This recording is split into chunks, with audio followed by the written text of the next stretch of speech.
Hello friends, today I've come to you with a topic that is very close to my heart, that is sleep. And actually the problem is there are a lot of people who are really not getting good sleep and are really worried about sleep. Now one thing that everybody knows is sleep is as important as food or water to the health, right? So you have to have sleep. Now what happens is if you don't have enough of sleep, there are connections in the brain. Suppose you don't have enough of sleep, these connections don't work well. Now, if these connections don't work well, what it leads to is you can't have new memories. That means if you don't have new memories, you can't concentrate and you cannot do anything. You can't do anything actively, and you notice that. If you don't have a good night's sleep, you're not really active the next day. You're not really alert the next day. So it is that thing, and that's why having good sleep is very, very necessary. But at the same time, it is also necessary because of something else, because of the effect it has on your health. I think most of you know this, that when you don't have good sleep, you have BP, cardiovascular diseases, then diabetes problems, or everything. All the problems that you have are mainly related to sleep.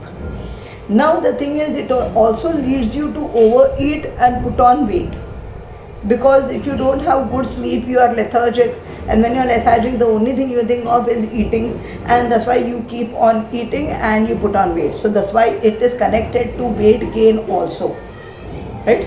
So now, why is it that you don't have sleep, or why is your body being deprived of sleep for long periods of time? See, first of all, you have to understand one thing, that our body has a circadian rhythm. What do you mean by a circadian rhythm? A circadian rhythm is, in the body you have very small 100 clocks, and these clocks are connected to the environment, that is to light, dark, to the temperature, all those things. And it is very much an integral part of the sunrise and sunset. And that's why when you just when you notice, actually when you start feeling sleepy, you are active in the daytime, and if you start feeling sleepy in the night, you feel a bit lethargic, you feel bored, that means in the evening after the sunset. So your body clock actually connects to the sunrise and sunset, and because of all the things, the bad lifestyle that we live, we are disturbing this clock. Now the thing is, if you really want to have good sleep constantly, don't keep disturbing this clock all the time. Get back, set your circadian rhythm properly, and see the effect it will have on your health. Now, how can you reset your circadian rhythm if you have spoiled it anyways? See, there is one thing that you can do, is always go to bed and wake up at the very same time, right? Do not change the times, right? Another important thing that you can do is, don't have any gadgets in front of you when you go to your bed. One more thing is, do not exercise heavily in the night. Of course, sometime in the day is good enough, but if you don't have time in the day, you can have exercise in the night, but don't go into too much of exercising in the night.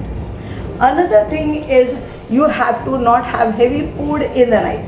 Have some light food in the night, right? So these are something that you can do that will help you get sleep, right? Another thing is, one more thing that you can do is, you can just do there's one sleep strategy, in which what happens is, suppose you go to the bed and for around 20 minutes you don't get sleep, don't constantly be into bed. Get up from there. Do something that will tire you. And when you start feeling sleepy after fatigue, you can come back.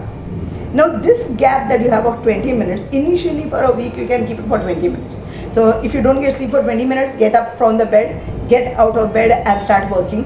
But suppose after a particular period of time you start getting sleep after getting back in bed, what you can do is, you can extend that time in bed, right? You can sleep for some time, and then after some time you can some more time, some 40 minutes you can sleep, and then get up and you can try to sleep again. Slowly your body will get used to it. One important thing is that do not work in your bed. Do not do anything else except sleep in your bed. So your body realizes that you've gone to the bed, that means you need to sleep. So that is how you trick your brain to believe that a bed means sleep. So the moment you touch your bed, you will fall asleep. Right? So these are a few things that you can do if you want to start getting sleep. These are some small things. I'll be over the days. I'll be having some talks on how to do different things, when to exercise, how to exercise, what to eat. All those things I'll be covering over the few days. Right now, only think of these 4 things, that try to get beauty sleep. It is as good as having your water and having your food in your health. So to remain healthy, it is important not only for your digestion, it is not only important for your skin, it is important for your looks, it is important for everything. Right? So bye for now.